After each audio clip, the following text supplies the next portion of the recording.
Muri irya misi Yesu yabariye abigishwa biwe ati bitegere neza.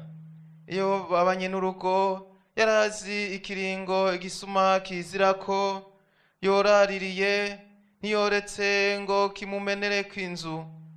Nimwame mwiteguye na mwebwe nyene, kuko umwana w'umuntu azoza mu gihe mutari mumwiteze.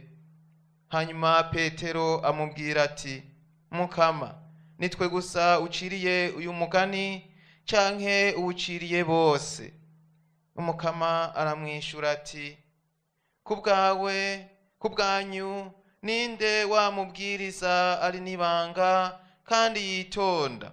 Shebuja yashinze abasuku biwe ngo bagerere ingano igihe kigeze.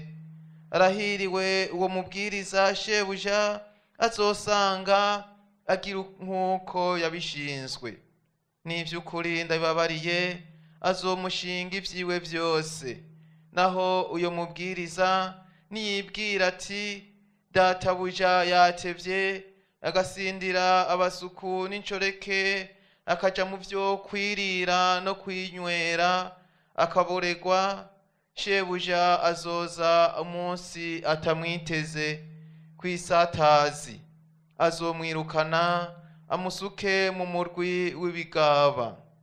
Umusuku azi amategeko ya shebuja, ntiyitegure, ntakore ivyo yashatse, urya azokubitwa nyinshi.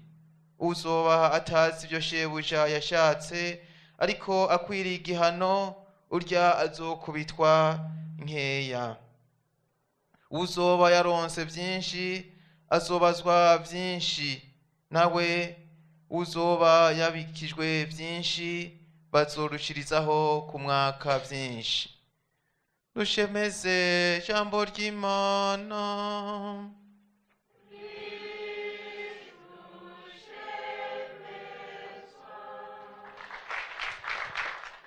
Nimwame mugavye ko shebuja azoza umunsi mutari mumwiteze.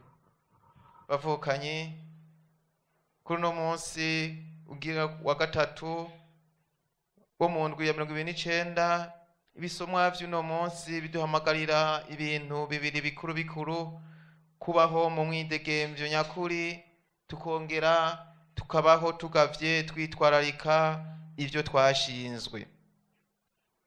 Bavukanye, kugira ngo dushikire kuri ivyo bibiri, nuko ubwa mbere tubanza kwitwararika, tukibanga ubwa mbere kuba mu buja bw'igicumuro, tukavyirinda kugwanzwa n'igicumuro.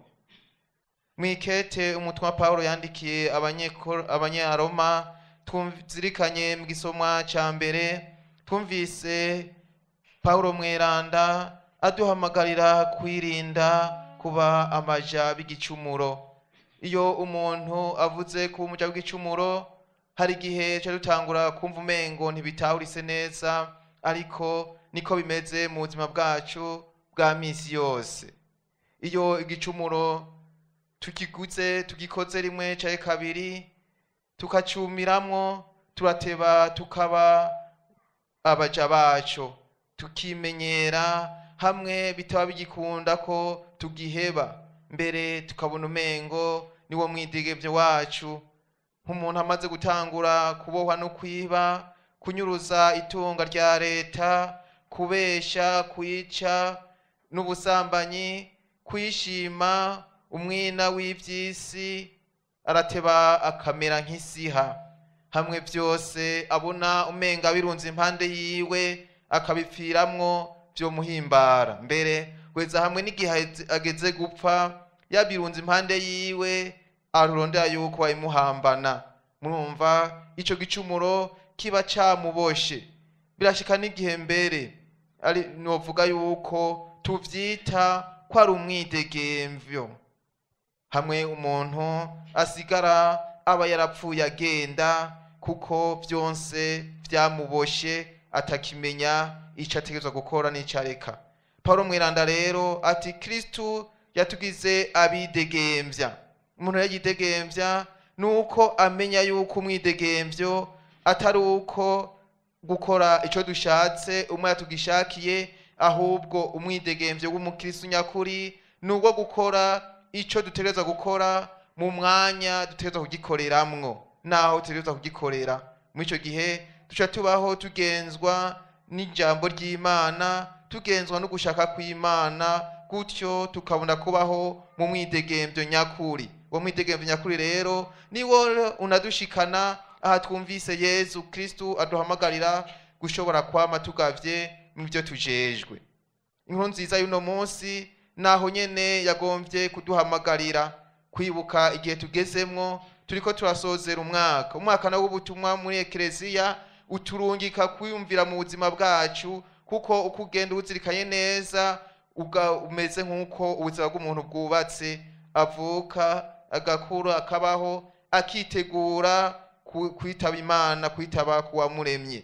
Bavukanyi, Yesu mu kubacira uwo mugani w'ubushebuja n'abasuku agombye kutwereka natwe twabatijwe mbere dufise n'ibyo tujejwe yuko tutegereza kwisubirako tukaraba aho tugeze.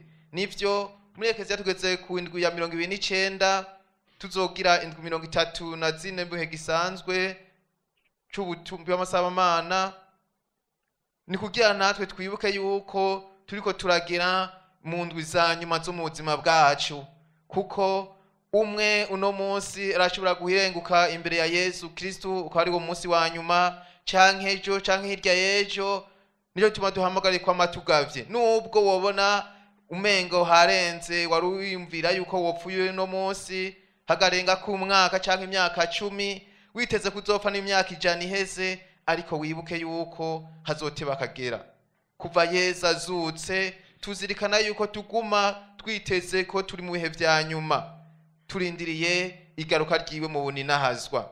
None nk'uko azoza nka databuja wacu, natwe nk'abasuku duhamagariwe kuraba yuko ivyo vyose twahawe twabikoresha ko twategezwa kubikoresha.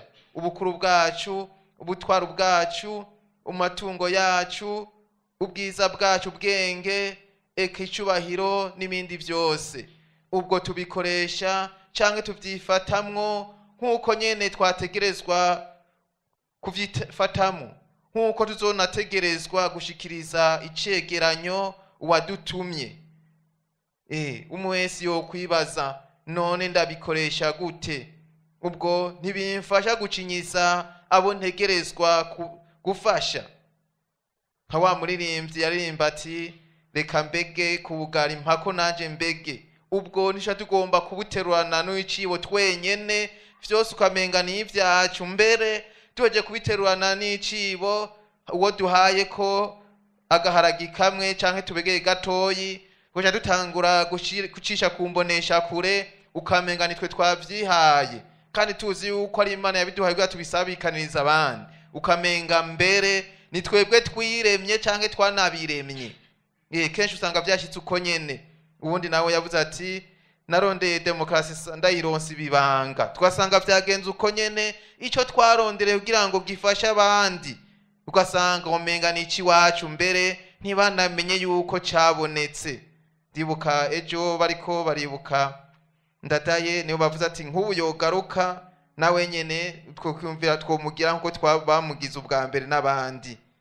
Ati yavuga yuko umuntu atosubira kuzarapfungwa azira ivyo yavuze, canke ngo apfungwe kubera atagira uwumuburanira. Ati none ubu aje yosanga bimeze gute? Ubwo nitwokwiyumvira ko atawo muburanira nawe nyene, tugaca tumukurikiza hano nyene.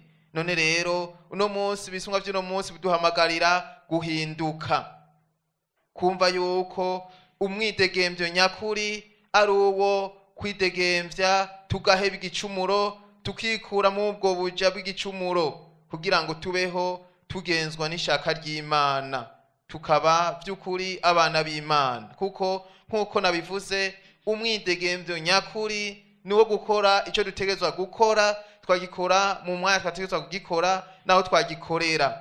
Kandi uwo mwidegemvyo nyakuri niwo wonyene ushobora kudushikana kukurangura ishaka ry'Imana, gukora neza no gutunganya neza ivyo tujejwe.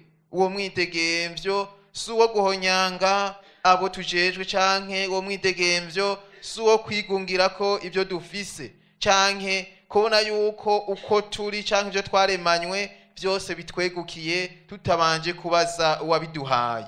Mwese rero yobanza akibaza nk'uko no munsi ibyo bisoma biduhamagarira, akibaza ubwo jewe ibyo narose ndabikoresha mu mwidegemvyo nyakuri, ubwo nta kintu kimboshe, ubwo sindi imbohe y'igicumuro iki niki, kuko kimaze kukuboha ko nayivuze ntusubira kuvyibuka, ubona umengo ahubwo niwe mwidegemvyo nyakuri. Mbere wikuje avuga ati jewe n'uburenganzira bwanje bwo gukoresha umubiri wanje uko nshaka, n'uburenganzira bwanje bwo gukoresha ikiniki uko nshaka, canke n'uburenganzira bwanje ko ivyo bazanye byose ndabitanga uko ndabishatse. Ariko Yesu Kristo atubwira ati databuja azoza umunsi tutari tumwiteze, niyasanga twaciye twiyumvira yuko ivyo yaduhaye ari ivyacu tutangura guhonyanga abo yaduhaye ngo tubigaburire, azoducira umugwi w'abiyorobetsi. Ariko niyasanga vy'ukuri twabitunganije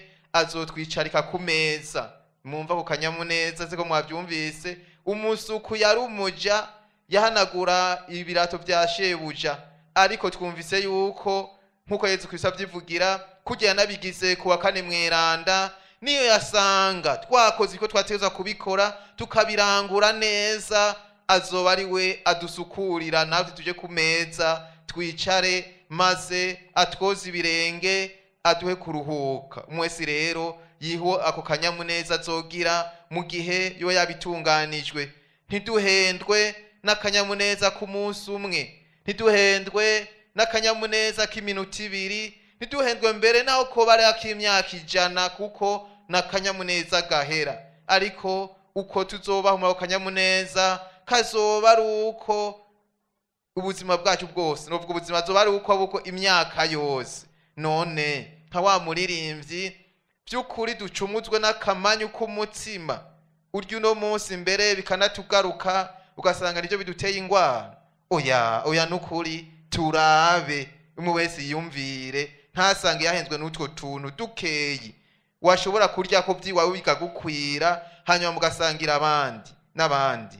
Ntiduhave duhendwa n'ivyo tubona iminsi n'ubwo bukuru dufise buhera uno munsi. Ushobora kumuramwo imyaka 5 ugasanga nawe umaze iminsi bagutiyekeza. Ntiduhendwe n'iryo tunga dufise, dushobora kumara iminsi mikeyi naho yoba imyaka 100 base, none ntinashoboka kuko tubirondera imyaka nka 50 canke 70, twabiba nko myaka 10 gusa canke 5 itanashika.